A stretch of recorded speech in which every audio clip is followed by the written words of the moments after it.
asalaamaaleykum dal leen ak jàmm ëttu yéenekaay yi ñu xëyandool li leen gën a soxal mooy juróom-ñetti décision yi nga xam ne moo bawoo démb ci conseil constitutionnel juróom-ñaari juge yi ñu duppee juróom-ñaari sage sowe nañu Benno ak Yewwi ki ñu yegge loolu lee mooy ëttu yéenekaay bu groupe Sud Communication du Sud Quotidien ak juróom-ñetti décision yi nga xam ne moom la jël démb conseil constitutionnel daal gis na ndox mu sedd ci mbir yi ginnaaw bañal bi ñu bëggoon bañal yooyu les coalition seen liste yi Papa Ousmane Sakho ak yeneen juge yi nga xam ne ñoo bokk nekk ci conseil constitutionnel bañal lañu coalition Benno Bokk Yaakaar seen sàkkuteef ngir ñu nii la liste départementale bu Yewwi Askan Wi ci Ndakaaru yemu ca bañal nañu it waa Yewwi Askan boobule sàkkuteef bi ñu amoon ngir ñu nii la liste nationale bu Benno Bokk Yaakaar ci yooyu la jongante waaye nag bu ñu sukkandikoo suñu naataangoo bi faree ci avenue Bourguiba recours Mamadou Diop Decroix bu Fadel Barro bu Serigne Mboup bu Adama Faye ak bu coalition Gëm Sa Bopp moom conseil constitutionnel daka dàkk waa Yewwi Askan Wi am nañ dogal ngir ñu mun a wuutu ñi nga xam ne ñoo tekki seen ndombo tànk ci seen liste départementale bu Dakaru ci jamono joo xam ne nag mouvance présidentielle daal nee na dégg nañu li conseil constitutionnel wax bu baax a baax ki xam ne loolu le mooy tête de liste nationale bu Benno Bokk Yaakaar di Aminata Touré démb ci jàkkaarloo mag taskatu xibaar yi ki fi doon premier ministre nag dal na it ci kaw Ousmane Sonko ginnaaw kàddu yu mu yëkkati woon barki démb di soññi askan wi daal ñu jug taxaw temm ngir jàkkaarloog président Macky Sall Mimi Touré di xamle ne Ousmane Sonko ci boppam tiitalul kenn ci réew mi waa conseil constitutionnel daal dañoo ñëw jooyantiwaat mbirub ñi nga xam ne mën nañ leen tuddee ne ay ponkal lañ ci wàllu politique néewal doole ñi nga xam ne ñu ndaw lañ ci bu ñu sukkandikoo ci les échos laas moom di xam le ne waa conseil constitutionnel dañoo tegaan mbir mi ci yoon weddi bu baax a baax waa direction générale des élections delloo siwaat Barthélémy Diaz ak i ñoñam ci jongante bi Yewwi Askan Wi daal dafa dékkiwaat ci Ndakaaru bu ñu sukkandikoo ci l'info bi ñuy xamal ne mandataire national bu Yewwi Askan Wi di Déthié Fall démb nag yóbbu na liste bu yees bi nga xam ne ci la dugal kii di Ndeye Yacine Diène bu taxawu Sénégal ak Serigne Abo Mbacké Thiam bu wàllu Sénégal ñi faree ci conseil constitutionnel daal décision yi ñu jël yu war la bu ñu sukkandikoo ci réew mi quotidien ndax nee na xel xalaatul benn yoon ñuy amal ay jongante si suñu réew te coalition yi nga xam ne ñoo gën a mag bañ cee teew décision yi it yu am solo la mooy yi war bu ñu sukkandikoo ci l'enquête bi ci jox kàddu Alioune Tine bokk ci société civile muy rafetlu bu baax a baax bi la décision weetu ca ndax Seydi Gassama di directeur exécutif bu Amnesty International bu Sénégal ak Ndiaga Sylla xelam màcc jëm ci wàllu élection ñoom it rafetlu nañ bu baax a baax yile décision ci jamono joo xam ne nag laas mi ngi jox kàddu gi waa coalition Aar Sénégal mbir mi neexu leen dara Thierno Bocoum ne état de droit si boppam lañ salfaañe ci suñu réew mu koy xamal waa 24 heures lii yëpp nag ay naxe mbaay la wala boog teguwul benn yoon ci yoon bu ñu sukkandikoo ci Bougane Gueye Dany mu koy xamal waa Tribune ginnaaw bi ñu nii la les listes Gëm Sa Bopp Bougane Gueye Dany di xamle ne Macky Sall tànn na ba noppi ay tokaaram gën a néewal doole nag ku jege Bougane Gueye di ko xamal ni duñu ko ca bàyyi nguur gi ci boppam du moom moo ne ci gannaaw conseil constitutionnel ki gëm loolu lee mooy waa 24 heures kuréel gi daal day wane ne moom boppam maanaam daal am na indépendance ba war vrai journal di xamle ne liste Yewwi Askan Wi nangul nañ leen ko tikki daal xalal nañ yoon bi président Macky Sall ngir ñetteelu mandat suñu naataangoo yi ñu xëyandoo tey jile it di ñu waxtaanee wàllu njàng meeg njàngale mi syndicat yi ëmb jàngalekat yi daal jugaat nañ taxaw temm ngir jàkkaarloo nguur gi ginnaaw gi mu sàmmonteewul ak ay digéem SAEMS ak CUSEMS dañuy dooraat grève yi tey ji sax lay door ndax dañuy dakkal jàng meeg njàngale mi bu 9h jotee gaawu ak jàmm nag dañuy amal ab grève total ëttu yéenekaay yi ñu xëyandoo leneen li leen soxalit jëm ci wàllu faatu bakkan bu Kiné Gaye rawatina nag ki faat bakkanam moom Xaasim Ba ak Libération li ko gën a soxal du lenn lu dul koppar ndax moo ko yóbbee li la yépp ñu des ak waajuram bu jigéen bi nga xam ne daal police teg na ko loxo bu ñu sukkandikoo ci l'Observateur Xaasim boobu la nga xam ne démb nag liñ ko yóbbuwaatoon ci Pikine Rue 10 fi mu faatoon Fatou Kiné Gaye ngir mu dellu siwaat ci nu mbiri tëroo les échos di ñu xamal ne ni mu koy amalaat nag yombuloon dara si moom ndax sax jot na fa tuuri rangoñ yu bëree bëri tey jii lañ koy yóbbu ci kanam procureur soxnaam nag moom waajuram bu góor jël si na ko yóbbu ko seen kër ñu des ak faat bakkan yu tar yi nga xam ne moom la ñuy nemmeeku suñu réew ak bés bi le jour askan bi ci boppam nag moo war a seetaat boppam maître xaali ñoo xelam màcc jëm ci wàllu kaaraange di xam le ne nag sas bi ñuy sas nit ñi moo leen di yóbbee li ni mel tey jii la ñuy màggal juróom fukk ak juróom-ñeenti anniversaire bu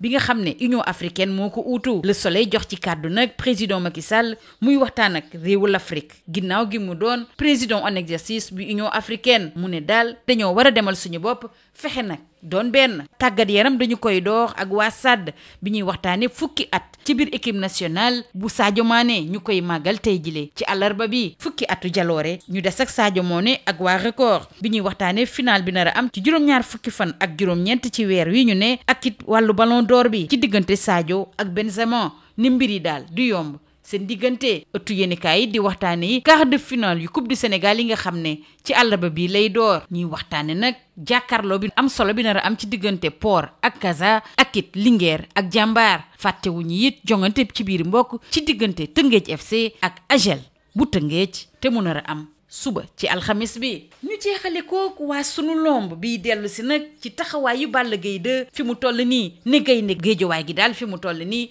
tiitalatul kenn ndax xadar gi mu wone woon gisatuñu ko ci moom daal dafa mel ni day nelaw lii moo gënoon a fës ci ëttu yéenekaay yi ñu xëyee ndool ñu yendoog jàmm. Bonjour. Les 8 décisions des sages du Conseil constitutionnel sont fortement relayées par la presse du jour. Participation aux législatives du 31 juillet, les 7 sages sauvent Benno et Yewwi. C'est le titre qui barre la une de Sud Quotidien. Le quotidien du groupe Sud Communication d'indiquer qu'avec les 8 décisions qui font retomber l'adrénaline, les 7 sages du Conseil constitutionnel ont fini par calmer le jeu. Papa Ousmane Sarro, président du Conseil constitutionnel, et ses camarades juges ont opposé une fin de non-recevoir à la requête de la coalition Benno Bokk Yakaar demandant les validations de la liste départementale de Yewwi Askan Wi à Dakar. Par la même occasion, souligne le confrère de l'Avenue Bourguiba, ils ont rejeté la plainte de cette dernière pour chercher à mettre Benno Bokk Yakaar hors jeu au niveau national lors des prochaines législatives. Toutefois, les recours de Mamadou Diop Decroix,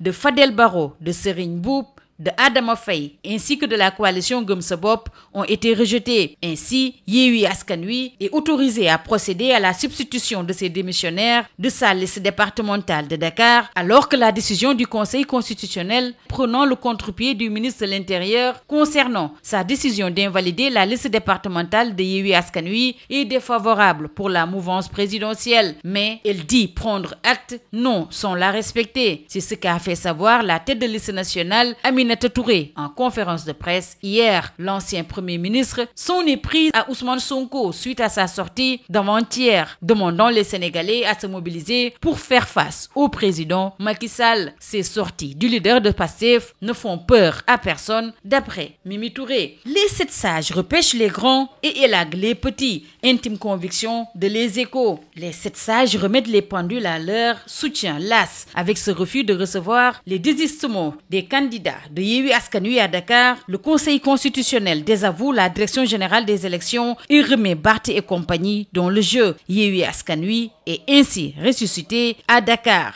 Martel l'info qui informe que le mandataire national de Yewwi Askan Wi, Déthié Fall, a déposé hier la nouvelle liste avec les remplaçants, à savoir Ndeye Yacine Diène de Taxawu Sénégal et Serigne Abo Mbacké Thiam de Wallu Sénégal. Les sages ont été sages, soutient Rewmi Quotidien. Il était difficilement concevable dans le cadre d'une élection aussi importante que les plus grandes coalitions politiques du pays soient absentes. De sages décisions, intime conviction de l'enquête qui donne la parole à Alioune Tine, membre de la société civile, qui déclare « Je salue la décision du Conseil constitutionnel qui est de nature à apaiser la situation ». Seydi Gassama, directeur exécutif d'Amnesty International section Sénégal, et Ndiaga Sylla, expert électoral, applaudissent également dans Sud Quotidien, au moment où dans l'AS, la coalition Aar Sénégal relève un malaise démocratique suite à ces décisions du Conseil constitutionnel. Thierno Bocoum l'assimile tout simplement à l'effondrement de l'état de droit, dont les colonnes de 24 heures, et insiste sur ce qui suit: la préservation de la paix sociale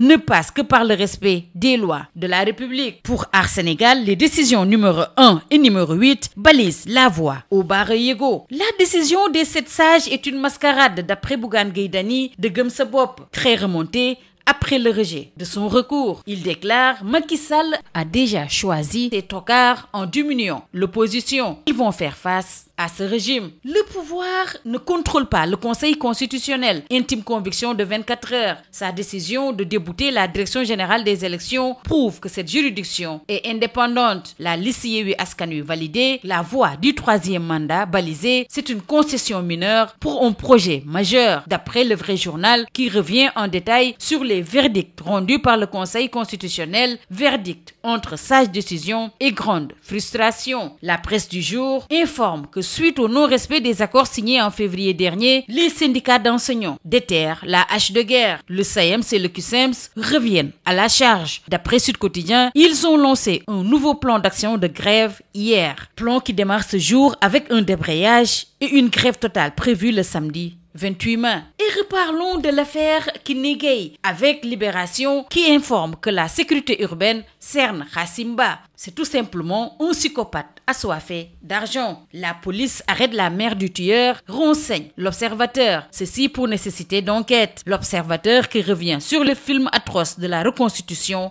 des faits. Constitution des faits largement relayée par les Échos. Hassimou reproduit ses 37 coups et craque. Il sera déféré aujourd'hui et son épouse est récupérée par son père. Restons avec cette recrudescence des crimes avec Bës Bi Le Jour qui titre ce matin sur La société est à la barre. Pour Maître Khalignon, expert en politique de sécurité intérieure, le poids social est déterminant dans les actes. Le Soleil donne la parole au président Macky Sall qui parle au continent avec cet anniversaire